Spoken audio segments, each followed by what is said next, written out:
Okay, so now we are live. We are being recorded. So, nuclear chemistry. It sounds kind of scary to a lot of people, like very Sheldon from the Big Bang Theory type of only like true nerds can get this kind of stuff.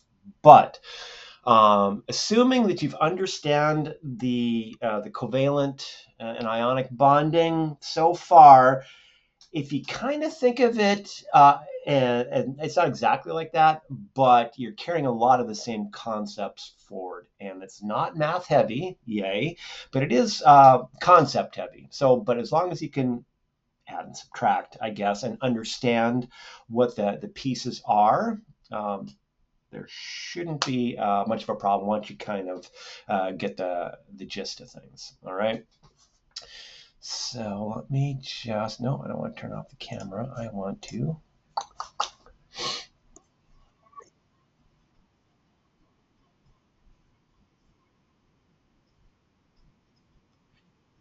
Well, you'll be back. Well, yeah, so you have COVID, right? So you'll probably be back in class on Tuesday. What? Okay. Well, I mean, for chemistry purposes, let's just you'll just be taking two quizzes a week from Friday then when you're in class. Yeah, take the ones then, and then so I can, because and I'm not trying to be a hard person, but I have had students say, "Oh, well, then if I can take all my classes from home, well, I'm just not going to show up for class, and I'll take my quizzes from home." I'm not saying you're doing this, obviously, but I need to treat everyone the same, so there's no preferential treatment or whatever. So just take in class after class next week. Okay. Um, Wait, everyone's so quiet. Okay, so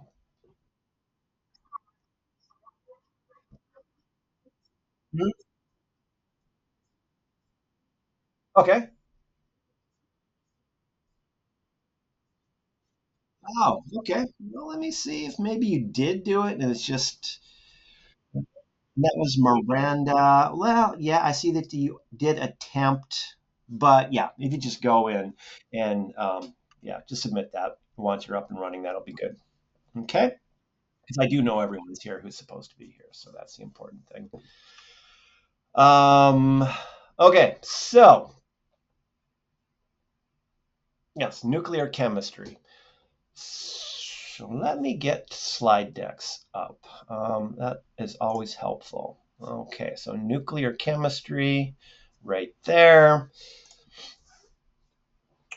Nuclear chemistry, when we were looking at electrical and chemical bonds, we were looking at electrons in shells, the exchange of electrons in shells to form either covalent or ionic bonds, right? Okay, straightforward. This should be old material by now.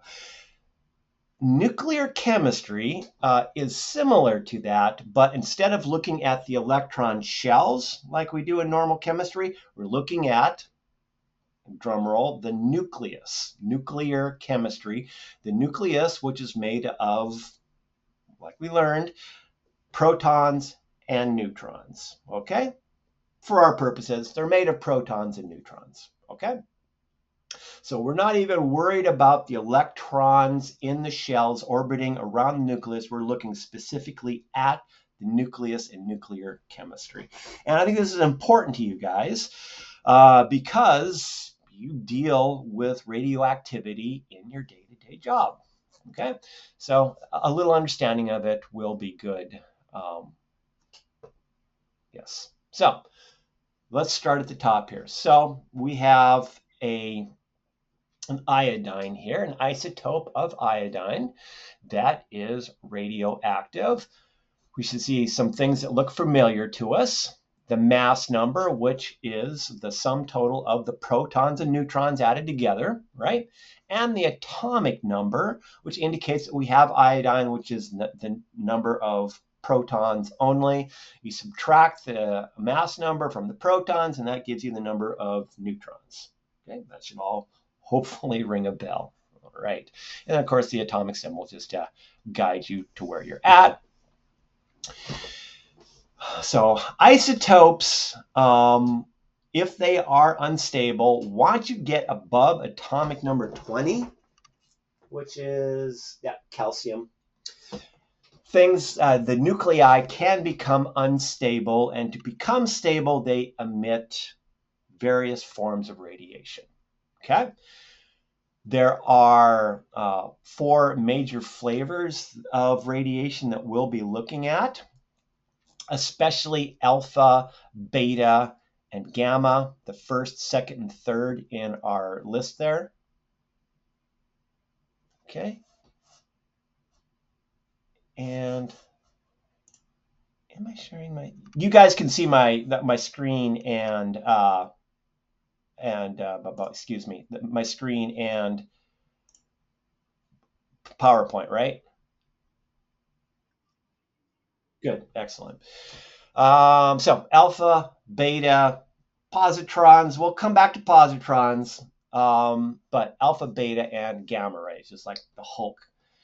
Anyone who was a comic book reader knows that Bruce Banner got inundated with gamma rays and becomes the Hulk when he's angry.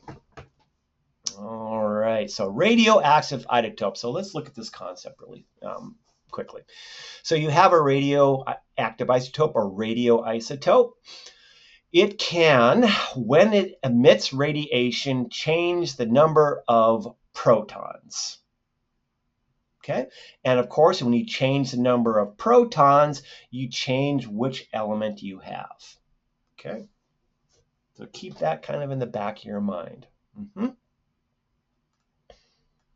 So to indicate an isotope, we use kind of the following nomenclature. Like we saw the iodine 131 that we saw initially. Usually you don't write it in a little square. You will do something thusly. Iodine, either write it the word or iodine 131 will tell you that you have iodine with an atomic number of 131. Okay, and of course it has, just by looking at your periodic table, that the number of protons is 53 because the atomic number is 53, but iodine 131 is just the number of protons plus the number of neutrons. Okay, so it identifies which radioisotope you're working with. Okay, you can have stable isotopes and unstable isotopes. And so just like we saw when we were looking at ionic and covalent bonding, the nuclei are just trying to get stable, just like the electron shells are trying to get stable. Okay, so you have stable isotopes such as magnesium 24, that is stable.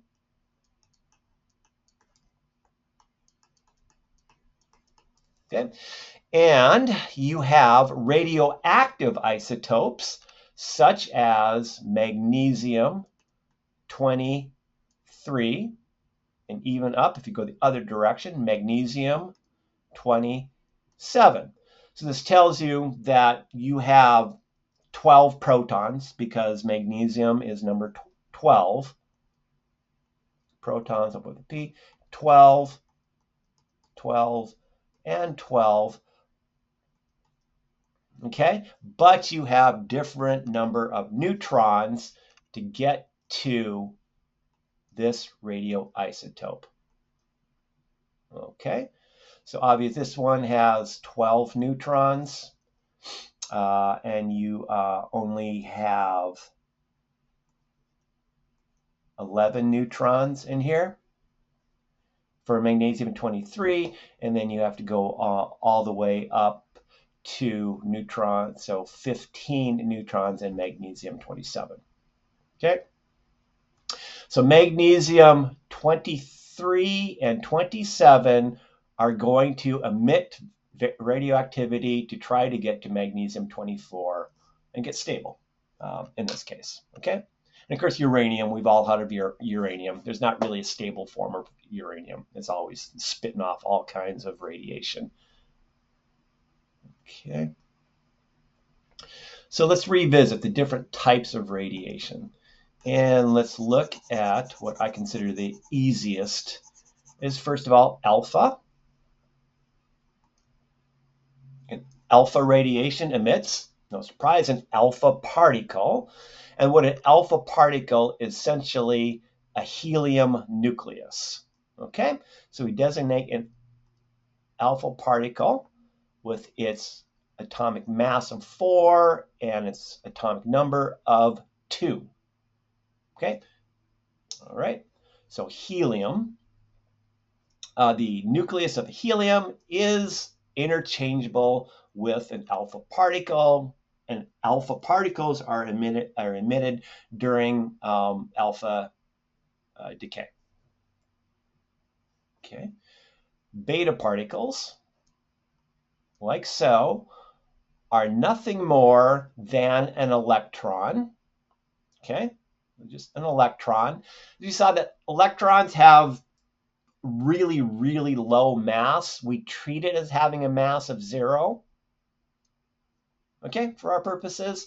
And electron has a charge of -1. Okay, so that's how you indicate a beta particle. And just remember that this electron is not coming from the electron shell. It's going to be coming from the nucleus. Okay, but it's the same particle. And they're just particles that make up the nucleus. And the way they do that is a neutron, which is neutral, will emit a beta particle with a charge of -1. So that neutron will lose a negative charge. And guess what? If something neutral loses a negative charge, you get an additional proton. This proton becomes a neutron when it emits beta radiation. Okay, or a beta particle. Okay, and you can see probably where I'm going this. If you change the number of protons, you change which element you look at. You're changing the atomic number when you change the number of protons.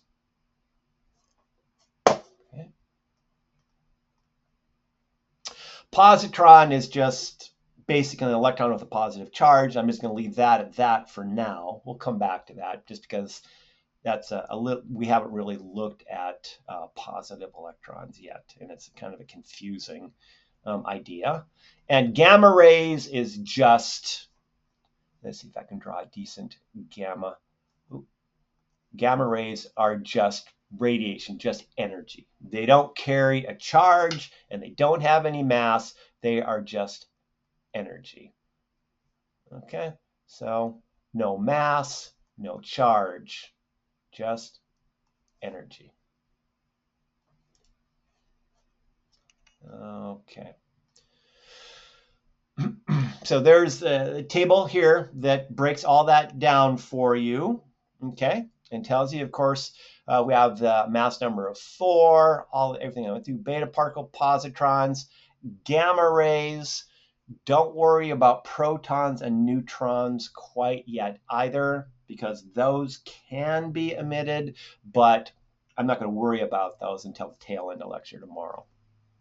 Not that important. Okay, but primarily alpha, beta, and gamma rays. And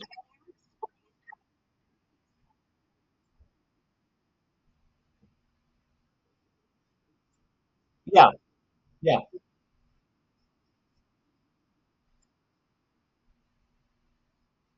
Oh, oh. So yeah. So all that's indicating, and I kind of brushed over that on purpose. But what that's saying, since you asked, so you are taking a beta radiation, a beta particle, and a positron. They are canceling each other out. You know, a positive and a negative, no mass cancel each other out, but they're releasing radiation as part of that interaction. Yeah, yeah, yeah. So I'll say the result of the annihilation of those two particles is some energy, some gamma radiation. So let's say. Uh-huh. Okay, so biological effects of radiation. So fine, that's great, that's groovy, whatever. We wouldn't worry about this so much if it didn't have effects. Okay, so there's a very good reason that you put lead bibs on your patients when you give x-rays and walk out of the room, all that stuff. So when radiation of these various forms, alpha, beta, gamma primarily, you can knock electrons out of those shells. They will destabilize those electrons and make them unstable. And now then you have what are called free radicals. You've probably heard free radical this, free radical that. This is where you get free radicals. A lot of times is from radiation destabilizing some nice stable molecules that are in a person's body. And then they run around and cause damage.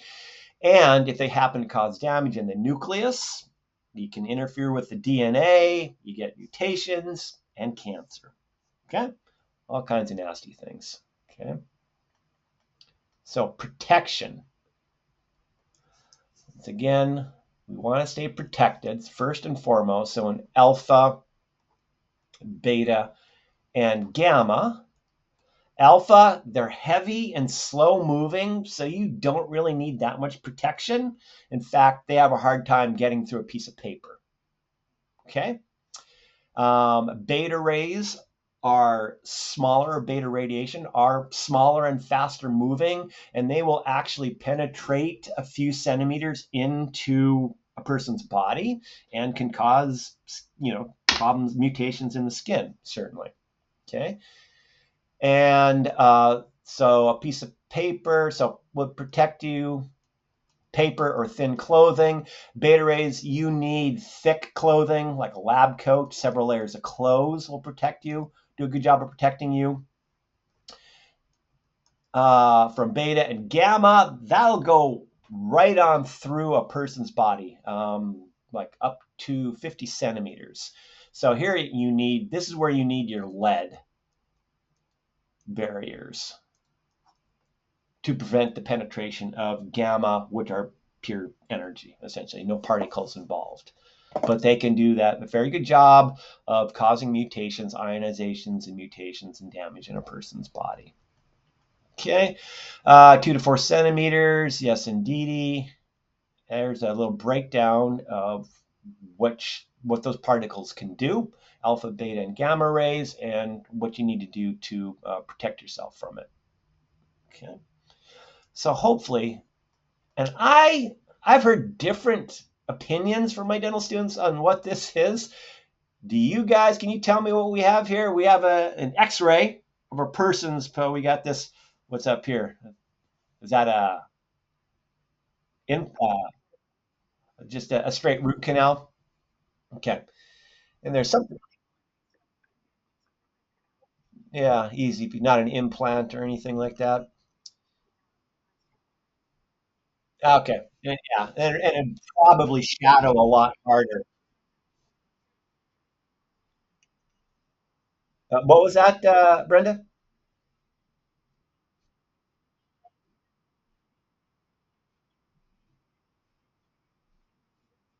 Okay, that's stereotypical. It would be more like an implant if it's a post.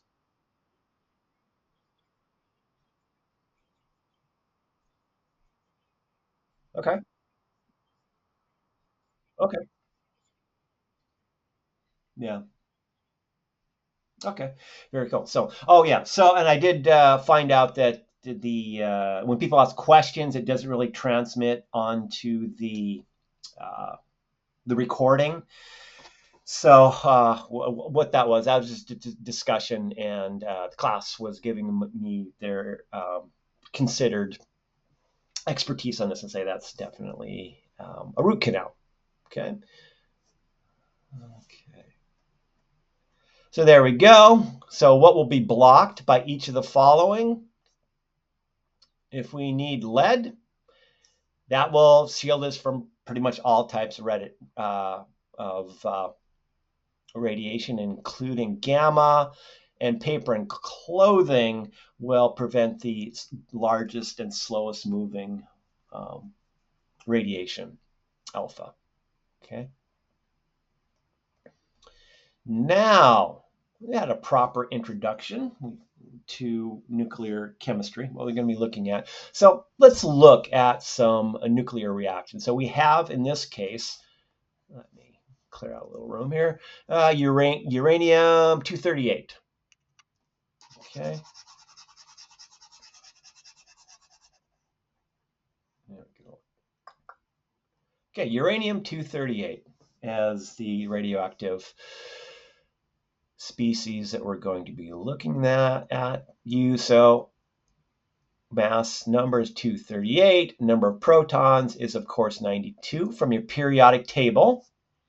It's unstable. It wants to get stable. It approaches stability by emitting, I'll just redo this, alpha radiation, mass of U, 2 protons, and thorium.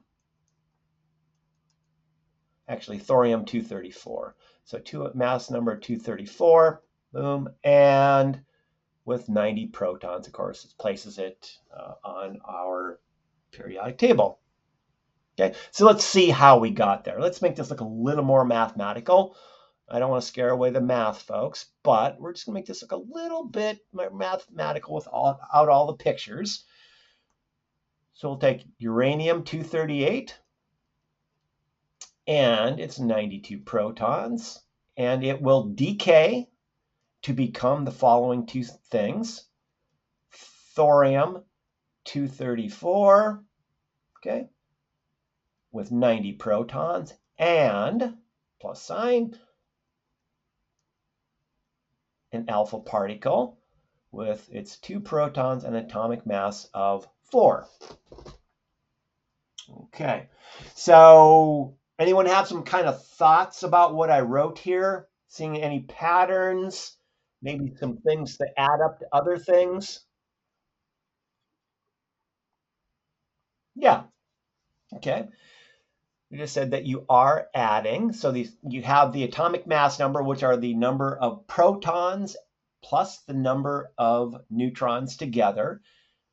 In your uranium-238, the mass number is 238. We have 234 in thorium and 4 in our alpha particle. 234 plus 4 is 238.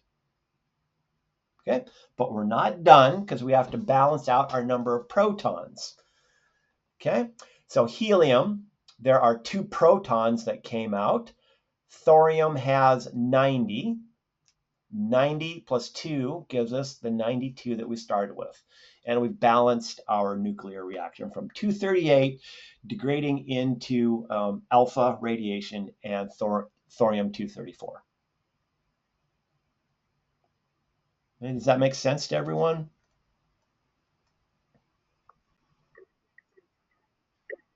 Mm-hmm.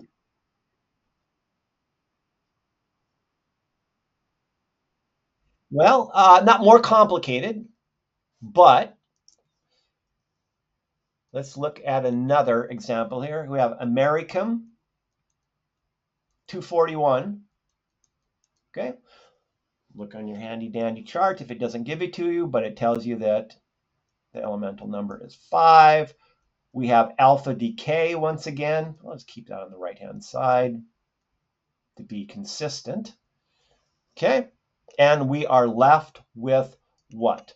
What is the atomic mass number of the result of alpha decay of americium 241?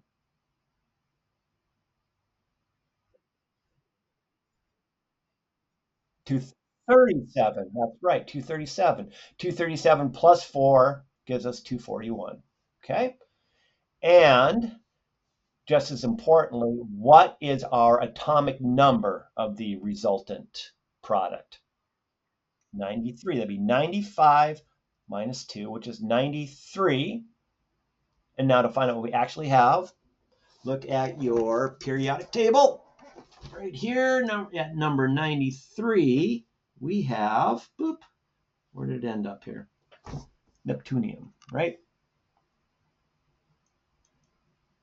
There we go.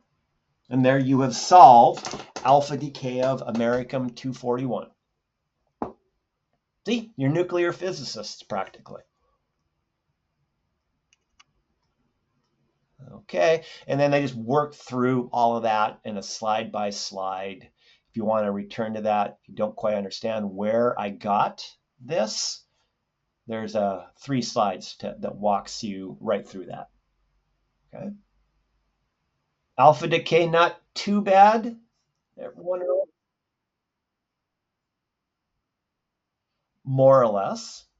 Yes. Okay. Okay. So the next thing I want to do is, so that's alpha decay, alpha emission. We're going to do beta. Okay, so we did alpha. Now we're going to look at our second type of radiation, which is beta, which is, like I said, essentially think of it as an electron with a mass of 0, charge of a -1 coming from the nucleus that changes a neutron into a proton.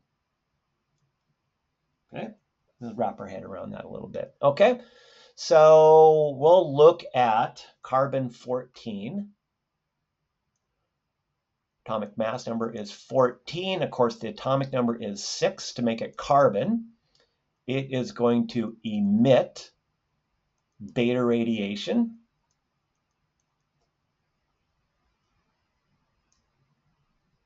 Okay, and we know that we have something that has an atomic mass number of 14, since we emitted something without mass, so it still has atomic mass number of 14, but we changed one of the neutrons into a proton. Okay, we emitted a negative charge, a neutron lost its negative charge and became positive, so it is now, oh, that's a terrible looking 7. We gained a proton. Okay, atomic number 7 is, again, periodic table, in case you don't have it memorized, is nitrogen.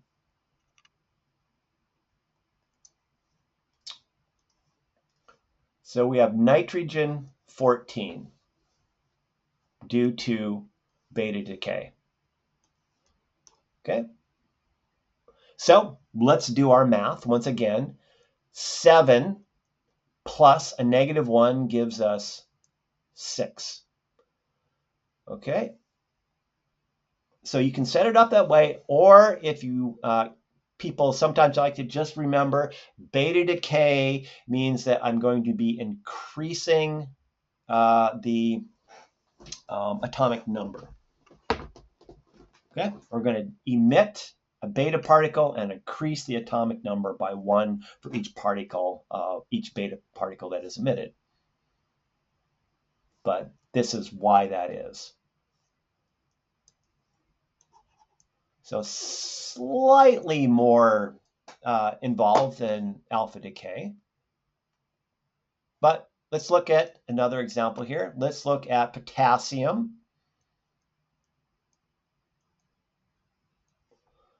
(42) undergoes beta decay. It's an unstable radioisotope.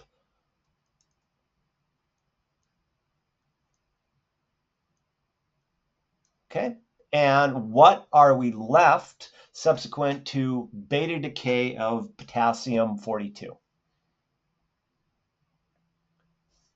Okay, of course, whatever it is, we know it's going to be 42 since we didn't lose any mass during beta decay. But one of those protons, or one of the neutrons right here became a proton. And that number 20, of course, is calcium. And I'm going to stick with red here to make sure I'm consistent once again. Okay, so started with atomic mass of 42. We did not lose or gain any mass. We started out with atomic number of 19. We lost a charge, so one of the neutrons lost a negative charge and became positive, so the number of protons went up by 1, which changes the molecule that you have to one higher.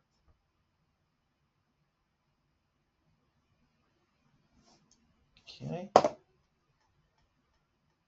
How's that? Yes? Is that okay by everybody? Okay. Good, good. Glad to hear it. And let's see. I did calcium. Yeah, that's the one that we did.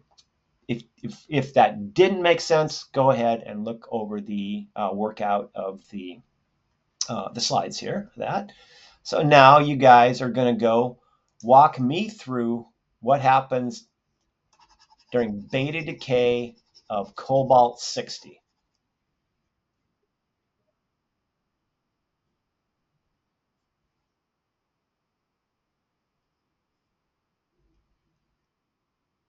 Okay.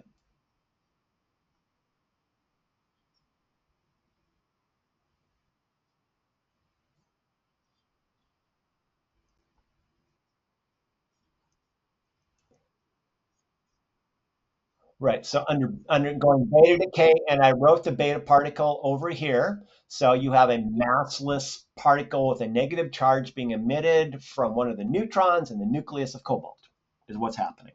Right? So very good. So what is the mass number of our product?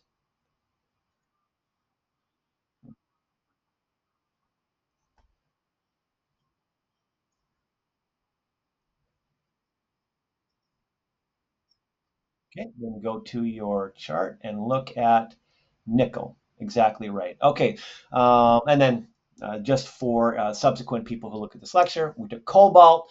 We had beta decay of a massless particle. That did not change the mass of the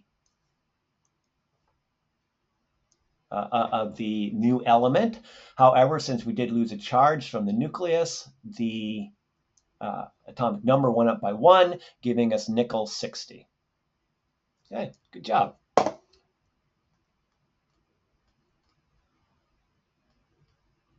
Okay, and there's all of that. Good, we did it right. Okay, so I'll tell you what, I think that's a good, you know what, let's go ahead and push through and just do positron and gamma really quickly, and then I'll pick up with that tomorrow. Yeah, we'll get through all the radiation. So,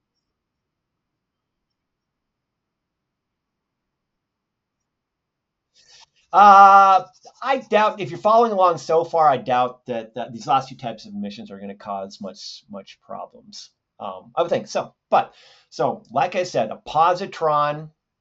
You think remember a beta is that a positron is a positive electron with a mass of 0. Okay, so that's beta. So let me get rid of that. So we're going to see how this affects. So we have an example, manganese 49 will emit a positron. Okay. Mass number doesn't change because it's massless, but we are going to lose a neutron instead of gaining, or we're going to lose a proton, gain a neutron, and we get chromium 49. Okay. Once again, let's check our math. So 49, it's massless. Atomic mass number doesn't change. 24 plus 1 gives us the 25 right there. So positron, your element goes down by 1 for each positron. Positron in beta decay, it increases by 1. And just think about what's happening to the neutron that is emitting these particles. And then you'll be able to follow what's actually happened to the nucleus in these cases.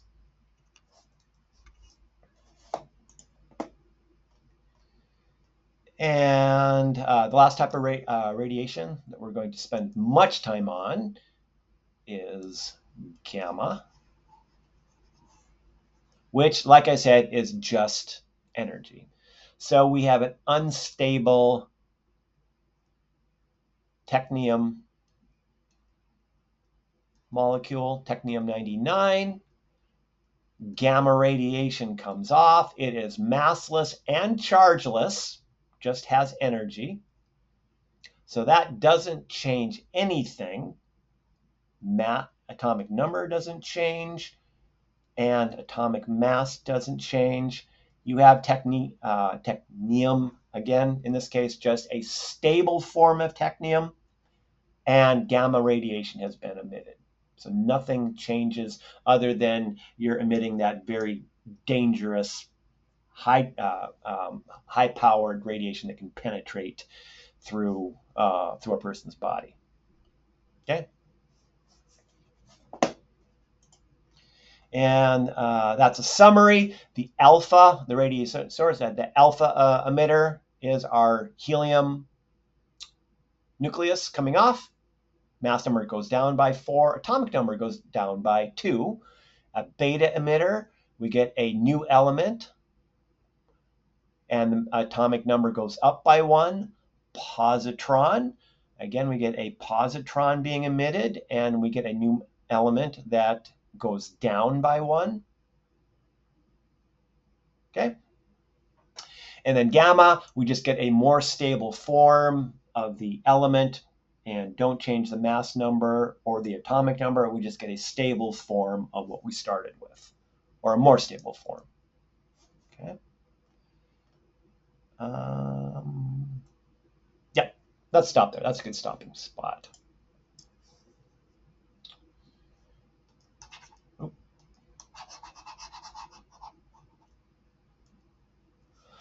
Okay, so how do you guys feel?